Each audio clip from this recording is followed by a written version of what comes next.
তুমি যারে নেতা বানাও, তুমি যারে সচিব বানাও, তার মধ্যে তো আল্লাহর ডর নাই, তার মধ্যে আখিরাতের ভয় নাই, তার মধ্যে মাওলার প্রেম নাই। তুমি যারে নেতা বানাও সে তাহাজ্জুদেও কাঁদে না, মাগরিবের নামাজেও কাঁদে না, এশারের নামাজেও কাঁদে না, সে এক আসরের নামাজ 8 বার পড়ে। কত কয় না?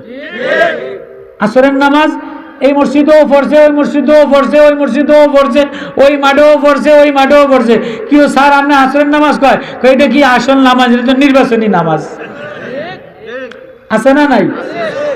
তুমি যে নেতার পিছনে পিছনে ঘুরলা, ওই নেতা তো তোমার আমার আসল দরদি না, মাটিও মানুষের দরদি না।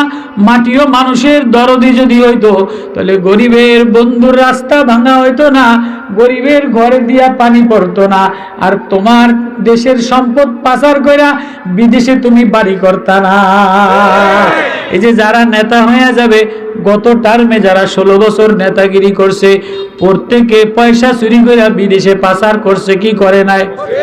কাউয়া কাদের কন, দরবেশ সালমান কাদের কন, ফলকে কন, অমুক কন, দীপুমণি কন, সবাই বিদেশে পয়সা চুরি করছে। নতুন যারা আসবে এরা যে দেশের পয়সা নিবে না এর কোনো গ্যারান্টি আছে নি? কার পিছনে দৌড়ান?